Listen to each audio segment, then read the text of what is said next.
So, quick update on the People Maker program is that I got it kind of fixed. There's still a glitch in there that crashes it sometimes, but it's a minor glitch at this point. I mean, it crashes the game, so it's not that minor, but it doesn't happen very often, so I'll figure it out later. However, each of these individuals are now different people instead of just choosing the last chosen person as any of them. So each one of these is given a set of parameters based on skin tone and whether or not they have hair, whether or not they have a beard, and then it gives them a manners thing, and then it gives them a name. So depending on their manners, they will introduce themselves differently.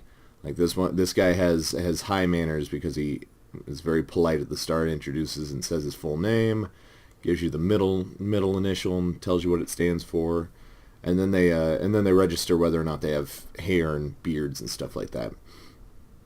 And then really the clothes are all random. That's why they're fucking terrible looking colors right now. But yeah, it works now. I went on the forums and figured out some stuff. So now every time you click on somebody, his manners are like in the middle. So he just kind of gives an average intro. And there's and each one will show up and it'll just call one of the 1,000 characters that it builds. And that's how it works. So it's nice. And then yeah, he's super rude, so he just kind of says his name and then leaves. So see you later, Seth. So I've just been playing around with this all day. It's kind of fun because sometimes you get like combos, like all these dudes have beards. I just like to match them up every once in a while. So let's see what this guy is. Hello, it's Andrew Amon. He doesn't have a beard or hair, so he just kind of moves on. And yeah, from here on, I still want to create a female list, and then I want to try and marry a few of them here and there, and then after that I want to start making kids that they're going to have, like create whole families, and then probably after that going to create a previous generation where you have old people who are parents, and then just kind of goes down the family tree, and just to see how that works. Hopefully it will go well once I have this figured out now, and hopefully that bug won't be a big problem to figure out, because I think it's really just a matter of working with the numbers. But if I have that done, then I still need to work on the interiors for the town generator, and then I could start figuring out a way to populate it with these guys, and hopefully I'll have a populated town where you can walk around and talk to everybody. It's just a matter of staying at it, man. I feel as though I can get it done. It's just going to take a minute. But if I stick to it, then I can get all this done and see where it goes from there. Not sure if I talked about this in the dev diaries, but I've been thinking about new areas too to kind of give some variety to everything. So if I haven't mentioned it, I was talking about state fairs, where you'd actually go and there'd be like a haunted state fair, like Scooby-Doo style, and then like docks, like a lake next to the thing or something like that. Just piers that could have I don't know, people working the fishing yard and stuff like that. And that's another thing I need to figure out as well, is how to employ people inside the town. But that'll come later. As of right now, just figuring out how to make families, and then how to also like keep people single or even dating. Like they don't even have to be completely married. They can just be dating, and there'll be some that are dating each other. There'll be some that are married to each other, and then they might have kids, and then they also have there'll be like grandparents around every here and there too. And I might even have like homosexual couples here and there, just to offer some variety.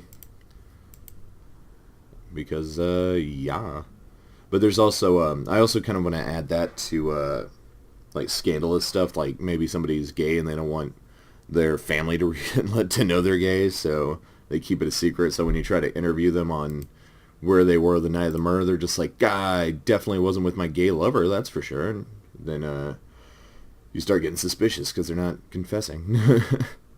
And so they become a suspect, but then you're just like, oh, he was just hiding a weird secret. Cool. But he's not the werewolf that we were looking for, so wah, wah.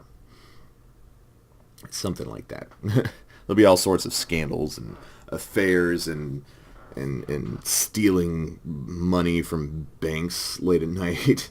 Or everyone's going to have some sort of like alibi, or well, not alibi, just something else that's happening with them, where sometimes they won't tell you where they were because they're trying to keep a secret, and that'll make you suspect that they might have something to do with I don't know, the vampires that have come into town or something. So yeah, I almost got all these bald dudes with beards going on,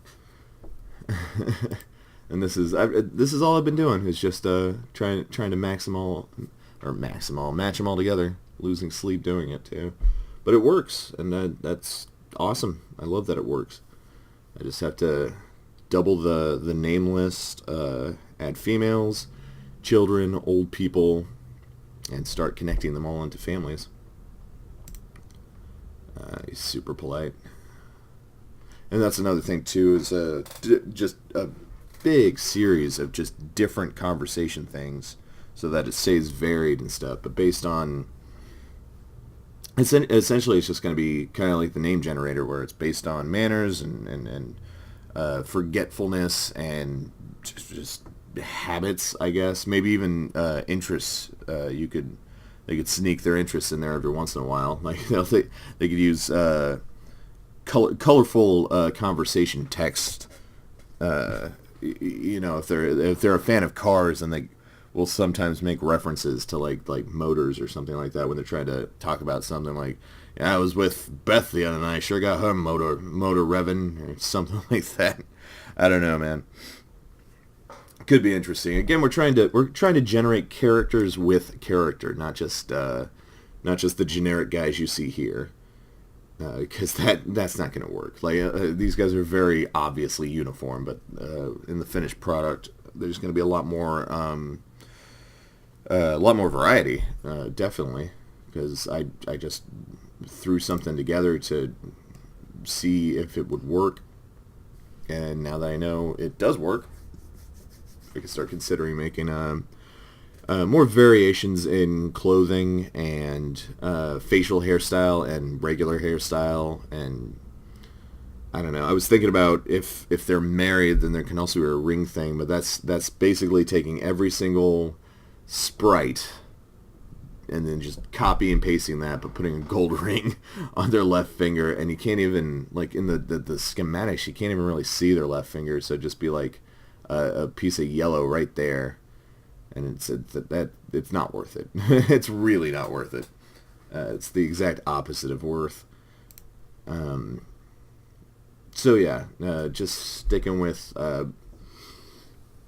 interesting clothing and stuff like that. Although with the Paint being what it is, Paint.net being so easy to copy and paste this kind of stuff, should hopefully be a quick process. And if it's not, then it's not. I still have to design a female model as well. Remember to do that. But I've been ranting long enough, and I've been messing around with this well long enough. Plenty long enough, because those are words that form a sentence of some kind. So that's it for the update. The people generator works now. So kudos to me, I guess.